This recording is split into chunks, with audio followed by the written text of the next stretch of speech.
Hello friend, welcome back to SmartCat. Today I'll tell you about standards. This is used to making a design. So let's start. So first point is use of standard in design. Standardization is defined as the obligatory norms to which various characteristics of a product should conform. The characteristics include materials, dimension and shape of the component.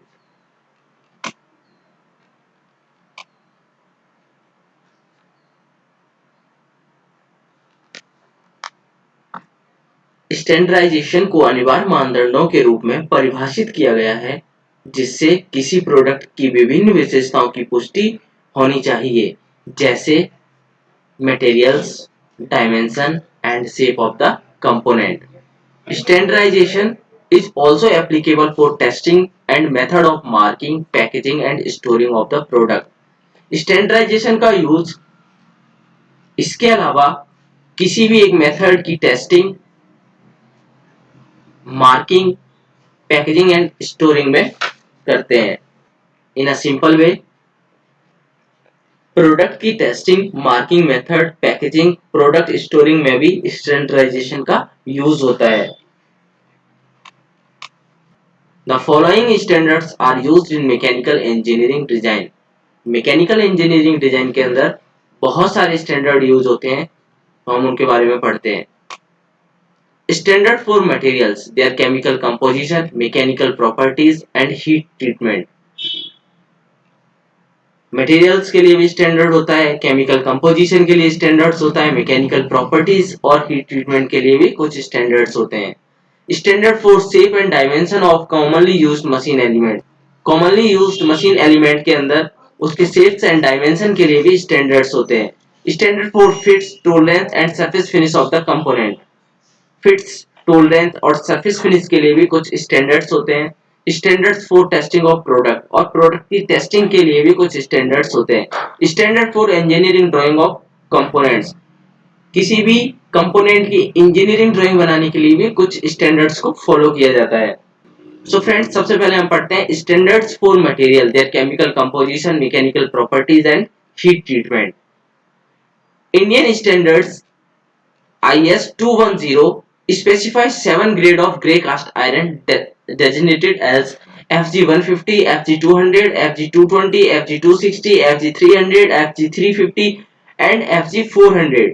The number indicates ultimate tensile strength in Newton per mm square. जो cast iron है इसके 7 standards हैं जो इसमें दिए गए हैं. FG जैसे FG150, FG200 और इन सब में जो ये नंबर्स लिखे हुए हैं ये उसकी अल्टीमेट टेंसाइल स्ट्रेंथ को बताता है जो न्यूटन पर mm स्क्वायर में होती है. IS 1570 part 4 specify chemical composition of various grades of alloy steel. IS 1570 part 4 है वो एलॉय स्टील के केमिकल कंपोजिशन को बताता है. For example, alloy steel designated by FFCR3 has 0.5 to 0.6% carbon, 0.10 to 0.35% silicon, 0.6 to 0.8% manganese and 0.6 to 0.8% chromium. Alloy steel जो 50CR3 है वो 0.5 से 0.6% तक कार्बन से मिलकर बना है, 0.10 से 0.35% सिलिकॉन और 0.6 से 0.8% मैंगनीज और 0.6 से 0.8% क्रोमियम से मिलकर बना है. Standard for shape and dimension of commonly used machine element. Commonly used machine element के लिए भी कुछ स्टैंडर्ड्स हैं उनके शेप एंड डायमेंशन के लिए. The machine elements includes bolts, screws and nuts, rivets, belts and chain, ball and roller bearing, wire ropes, keys and splines etc. For example, IS 2494 Part 1 specify dimension and shape of the cross sectional of endless V belts for power transmission. The dimension of rotary shaft oil seal units are given in IS 5129 Part 1. These dimensions include inner and outer diameters and width of the oil seal unit. एक machine element के अंदर bolt, screw, nut, rivets, belt, chain, ball and roller bearing like wire, ropes, keys and splines आदि component आते हैं. For example IS 2494 part 1 जो है वो proper cross section of endless V weld के लिए डिफाइन किया गया है, जो पावर ट्रांसमिशन में यूज होता है। The dimension of rotary shaft oil seal units are given in IS 5129 part 1। Rotary shaft oil seal के स्टैंडर्ड को IS 5129 पार्ट 1 के अंदर डिफाइन किया गया है। इसके अंदर inner and outer diameter and width of the oil seal units आती हैं। Standards for fits, tolerance and surface finish of the component. Fits, tolerance and surface finish के लिए भी कुछ स्टैंडर्ड्स होते हैं। For example, selection of the type of fit for different application is included in IS 2709 on guide for selection of fits. The tolerance or upper and lower limits for various size and of holes and shafts are specified in IS 919 on recommendation for limits and fits for engineering. IS 10719 explains method for indicating surface texture on technical drawings. The method of showing geometrical tolerance is explained in IS 8000 on geometrical tolerance on technical drawings. Fit and tolerance के लिए IS 2709 बहुत ही important है, जो guide करती है selection of fit. The tolerance or upper and lower limits for various size holes and shafts are specified in IS 919.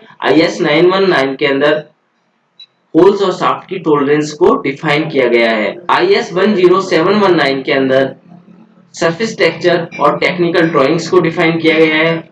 Geometrical tolerance को IS 8000 के अंदर डिफाइन किया गया है। इसके अंदर ज्योमेट्रिकल टॉलरेंस और टेक्निकल ड्राइंग्स, टेक्निकल ड्राइंग्स के ऊपर जो ज्योमेट्रिक टॉलरेंस होती है उसको बताया गया है।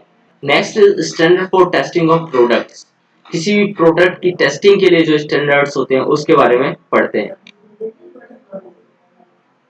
These standards, sometimes called codes, gives procedure of test. The procedures such as pressure vessel, boiler, crane and wire. कभी-कभी इन स्टैंडर्ड्स को कोड भी बोलते हैं, जिसके अंदर टेस्टिंग का प्रोसीजर दिया जाता है, जैसे प्रेशर वेसल का, बॉयलर का, क्रेन का और वायर रोप का। For example, IS 807 is a code of practice for design, manufacturing, erection and testing of cranes and hoists. IS 807 जो है वो डिजाइन प्रैक्टिस के, मैन्युफैक्चरिंग के और testing of crane and hosts के लिए है। The method of testing of pressure vessel is explained in IS 2825 on code for unfired pressure vessel. Pressure vessel के लिए IS 2825 स्टैंडर्ड्स है, जिसको हम कोड भी बोलते हैं। ये बहुत ही इंपॉर्टेंट स्टैंडर्ड है। जो भी डिजाइन की शुरुआत कर रहे हैं उनको इस स्टैंडर्ड्स को बहुत ही ध्यान से पढ़ना चाहिए और जरूर पढ़ना चाहिए। For example, there is a special publication SP46। तो ये SP46 जो पब्लिकेशन है, इसको हर एक बिगिनर को जरूर पढ़ना चाहिए डिजाइनिंग से पहले। There is a special publication SP46 prepared by Bureau of Indian Standards on engineering drawing practice for school and college, which covers all standards related to engineering drawings. इस पब्लिकेशन के अंदर जितने भी इंजीनियरिंग ड्राइंग के standards हैं सारे cover किए गए हैं।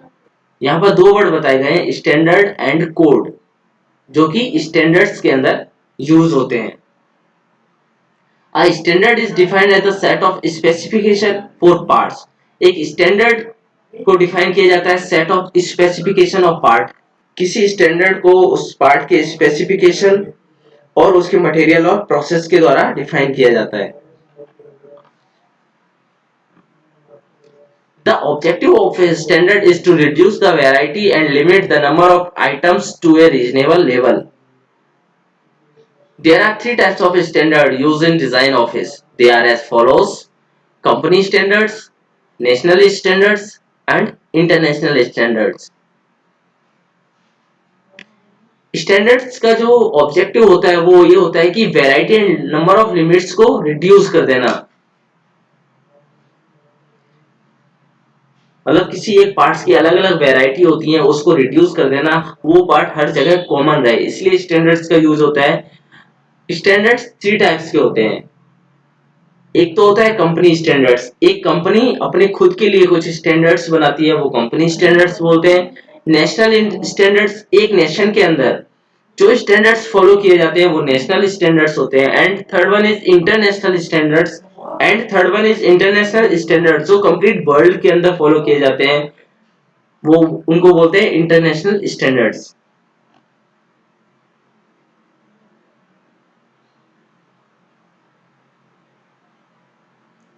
So thanks for watching this video. Please like, comment and subscribe SmartCat channel. Thank you.